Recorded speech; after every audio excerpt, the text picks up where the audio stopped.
Are you looking for a few tips to draw natural looking waves or curls in animal fur? In this video, I'm drawing the ear of this dog, and I'll explain a few of my tips and techniques for creating soft, blended and natural looking fur rather than waves and curls that look like worms or spaghetti. I'm drawing this ear on Clairefontaine pastel mat with Faber-Castell polychromos, Derwent Lightfast and Caran d'Ache Pablo pencils. The reference photograph can be found over on Unsplash, and I flipped the reference photograph so that the dog in the final portrait was looking in the opposite direction. If you want to see the longer version of this ear drawing, or if you want to follow the full tutorial, you can find that over on my Patreon channel. Along with all of the videos forming part of this tutorial, you'll also find an ever-growing catalogue of projects, and each tutorial includes a line drawing, a supply list, a reference photograph, and details of each pencil used on the screen. Okay, so let's jump into this section of the tutorial. I hope you enjoy. So I'm just using this grey, this warm grey to just blend this out. What you don't want with an ear or any wavy fur, you don't want it to look all like little bits of spaghetti or worms. You don't want it to be really sort of very defined. You want it to be quite soft and blended. And the way that you get that is to not have a really stark contrast between the highlights, the lighter bits and the darker bits. So can you see here that there's a really dark bit and then there's two, obviously the light bits on either side. And so if I was to make the whole ear look like that, as it does at the minute, because it's still very much in the early stages, that will end up looking just like lots of worms or spaghetti or something. It just won't look natural. So when we come to blend the fur, we're going to blend the fur as we come down the highlighted area and obviously the darker bits as well. We're going to blend it this way, so you can see I've got like this sort of transition going from dark up to the light there, but we're also going to do that transition horizontally as well. We're going to do it across the bit of across the clump of fur that we want to adjust, and that is going to make it blend horizontally as well as vertically, and it's going to make it look more realistic. Now you can't really see that at the minute, but at the end, what we want at the end is for that to be blended that way. And to do that, what we're going to do is we don't want a really sudden stark difference between the darker areas and the lighter values. There has got to be a difference in those values. There's got to be that difference for you to get the dark bits, and so these are the bits that are sitting right down inside the fur and these are the bits on top. You've got to have those difference in values, but you don't want a really stark difference. Certainly not everywhere. You might get an odd bit that is really sort of sitting up on top of the fur and, you know, a nice little bit of highlight. So in one or two places that's fine, but you just don't want that everywhere, because otherwise you're going to be left with quite a lot of spaghetti rather than, or worms rather than a nice blended ear, if that makes sense. Hopefully it will. Let's carry on and I'll explain it as I'm going through. So I'm just blending this to bring this together a little bit with the warm grey too. And you can see that I am blending into these darker areas, even though these darker areas are going to go dark. So I'll go back in and I'll top those up with the dark pencil. I'm coming over them initially so that I'm already starting to get this blend. I'm already starting to blend that area there so that it doesn't look so much like this bit here, which is very much like light, dark, light, dark. I just don't want that stop and start on the edge of the fur, the clumps of fur. If I can blend it horizontally as well as vertically, it's going to give me a much more natural looking bit of fur. So I'm just blending over the darker areas as well. And not only is it blending over the darker areas, not only is that helping with the blend, but also it's filling in the grain as well. Not pressing on hard, but it's just filling that grain in a bit, so it's making it all look a bit nicer and a bit smoother. Sometimes a bit of grain's quite nice, but don't want it everywhere all of the time. I want to go in with a warm grey 5 and bring a little bit of this warm grey 5 just into areas. And this again is another example of how I'm breaking up these edges. So here, for instance, at the minute there's quite a dark bit and a light bit, which is fine. You may need that in areas. But what I'm going to do is just broken up part of that so that I've not got a big sort of almost like a strong bit sort of sitting on top. You will want strong bits in areas, but not everywhere. So I've come in with a warm grey 5 and I'm just going to break these bits up. So again, if I just demonstrate it about here, again, I'm just sort of feathering the edge. I'm just taking it down the edge a little bit, which still makes it look lighter, but it just doesn't have that division, stop-start. And it means that we're also sort of shaping and doming the bits of fur as well. So that's quite useful. Doming these clumps, just breaking up the edges.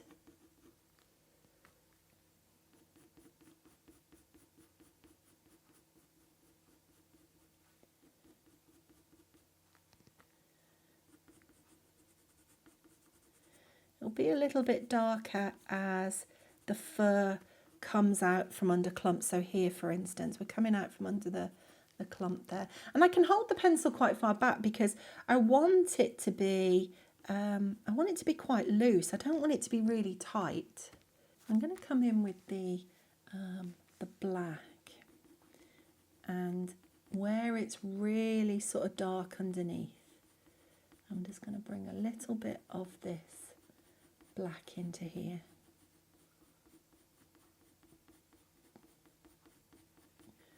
So I'm just bringing some of this depth in here, and I can just reshape some of these curls if I need to, reshape them a little bit. I can just change the direction of some of them, still pressing on lightly.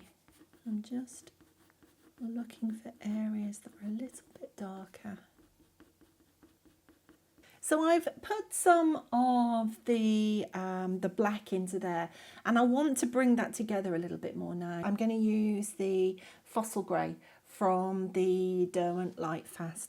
It's a lovely, it's a grey pencil obviously, but it has got a lovely sort of pinky browniness to it, almost like a bit of a mushroom colour. And it's a nice colour, and I'm going to use it to bring some of this together again. I'm just coming back in with the charcoal grey to just break this up a little bit actually, and then I'm going to come back through that with this Fossil Grey.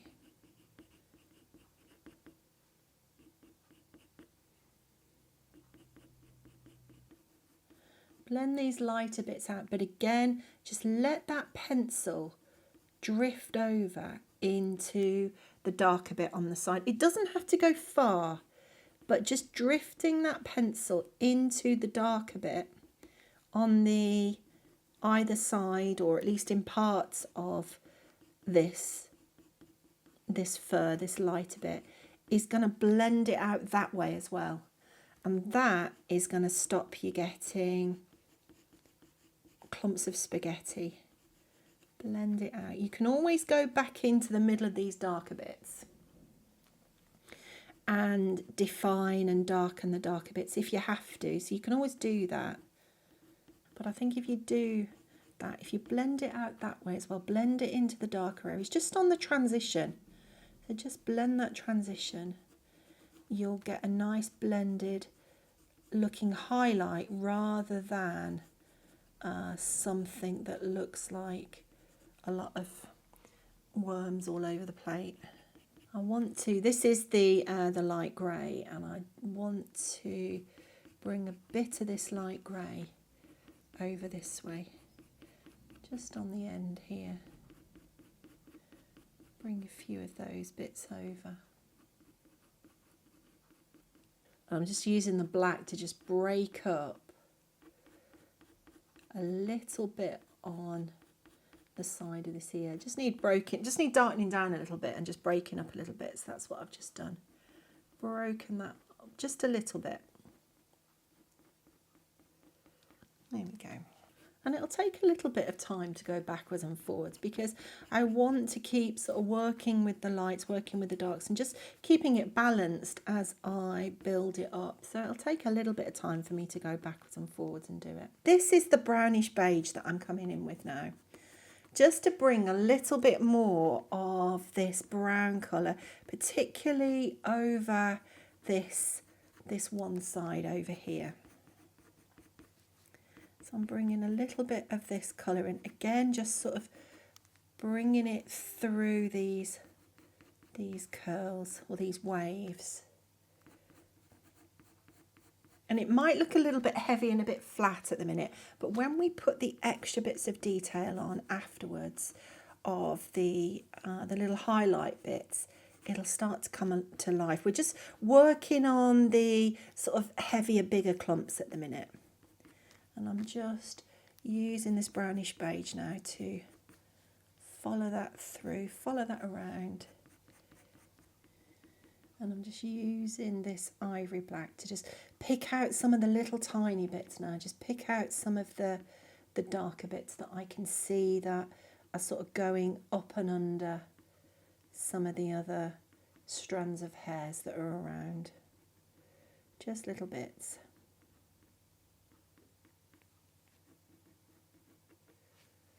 Using this pencil really lightly.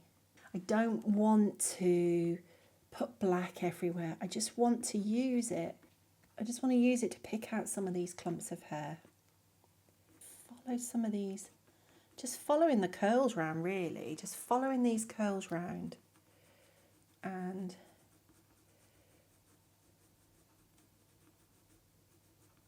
helping to shape them by just picking up some of the darker values that are in here. And so now what we've got, when we look at this area now, we looked at it at the start and it was very much sort of light dark next to each other, and now it's all blending into each other a little bit more. And this is building up a more natural looking curl for me now because I've blended it up through the fur and also across the fur. Blended it horizontally as well.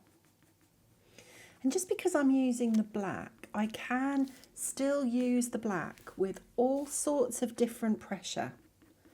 So, I mean, I never want to press on really hard, but I can use the black so that it can be ever so slightly lighter in areas. I can put ever so slightly more pressure on in areas. And that can help me turn the black sometimes into like a charcoal.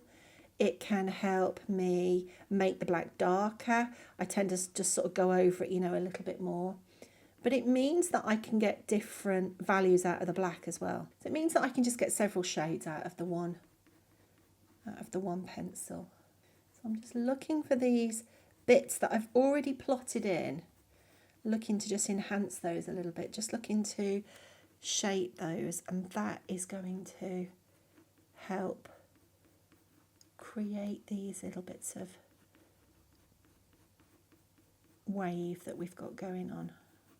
So we're almost there with this ear now. The only thing that I want to do is to come in and smooth it out a little bit, not so much blend it, although it is a little bit of blending, but it's more sort of smoothing, make sure that grain's gone, and also add any little bits of hair and sort of waves that need to go in slightly different directions. And I'm going to do that initially with 3 pencils. I may put a little bit of white in there as well, but at the minute I'm just planning on using 3 pencils. I'm going to use the Derwent Light Fast.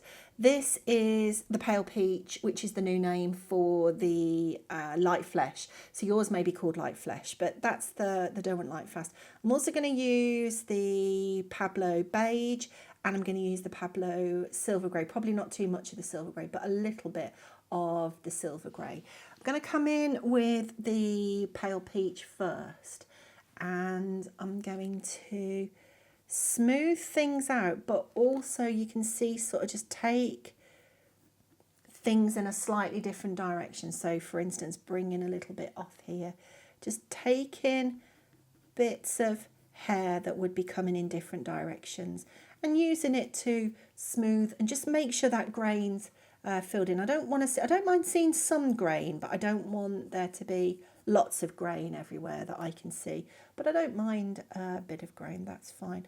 But I'm smoothing with, most of this smoothing is going to be done with this pencil actually. Just going to use it to just sort of pick out where these slightly lighter bits are, but also just use it to bring extra bits coming over in different directions. So for instance, we're going to bring a bit round there, just bring this over, just follow some of these curves that we've already put in, some of these waves that we've already put in, just follow those around a little bit more and just finish them off. Just bring them around and just taper them off as they would if they were, you know, naturally on the dog's ear. They would just sort of taper off a little bit, wouldn't they? I keep turning the pencil so that I can pick up a sharper bit, and that's going to help me to put these extra little bits in. Use a bit of this is that silver grey that I was talking about. Use a bit of the silver grey here because it's a bit more blue. So again, bring a little bit of that in and just shape it a little bit.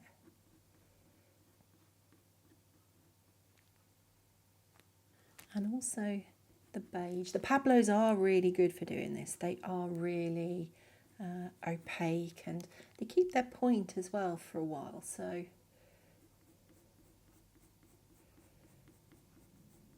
just bringing a little bit of that in. I don't want to go too mad with this, because if I do, I'm just taking away from what I've already done. So I don't want to go crazy with it, but you can see that picking a few of the bits up, not only does it smooth the areas down, but it starts to put these little bits on top, which just make it look a bit more natural again. Break up some of these dark areas. We do want dark areas in here, but some just need to be broken up a bit. Come back to the pale peach. And if you don't have the pale peach for this, if you don't have the light fast, but if you've got that beige from the Pablo, then that's fine. This is just a bit pinker, but that would be fine. You do need a nice opaque pencil for this. It's got to be a nice opaque one. So the polychromos won't be quite so good for this because they're not opaque. They're quite a translucent pencil, and they're just not really going to give you that intensity of colour and that opaqueness that you want.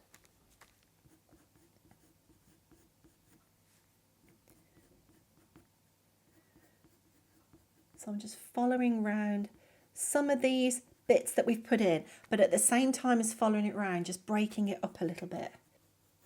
And this is the first time really in the whole of this ear that I'm now sort of thinking, being a little bit more careful, holding my pencil closer to the tip so that I can control it just a little bit more, because I want to bring some more defined lines in. And where I can see that there's a little bit of graininess in the lighter areas, I'm just blending that out at the same time.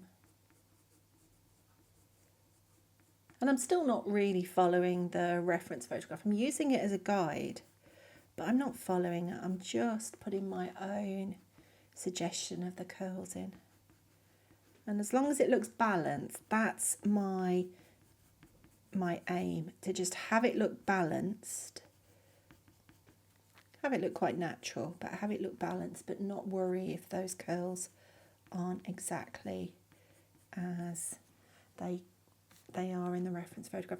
I want to go a little bit lighter in areas, and it's going to be pretty much the end of some of these bits. I can see a lovely split end there. I don't know if it's a split end, but I'm going to put it in because it looks like a split end, and it's quite nice. It's just jumped out at me. So I'm coming in with the ash grey now, just to put an extra little bit of dimension into some of these. The ash grey is just lighter still. I probably will put a little bit of white, but not a lot, because there's not a lot of white in there actually. In fact, the ash grey might just do it. We'll see where we are at the end. I'm going to bring a couple of extra little bits that are just coming off into this side of this face, and they don't all have to be these highlight bits. You can see that's a tiny little bit yet there. They don't all have to be really light, you know, they don't have to be white. Just a color like the ash gray, or something that's, you know, lightish but not really light, that will look more natural most of the time than going in with a white. Sometimes you might need to go in with a bit of white, it just depends, but most of the time putting highlights in with a colour that's not white will actually make it look more natural.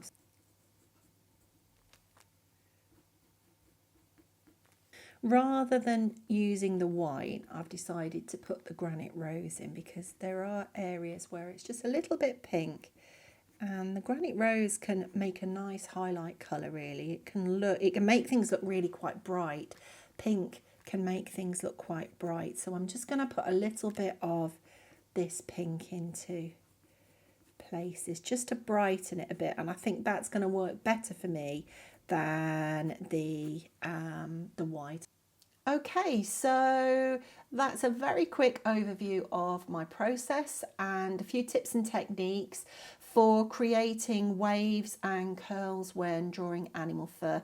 Really hope you found this video useful. If you've liked it, don't forget to give it a thumbs up before you leave. And if you want to see more tutorials like this, make sure you subscribe and turn on those notifications before you go. If you've got any comments or you've got any questions, leave them in the comments section and I'll come back to you as soon as I can. And that's it for now. See you next time.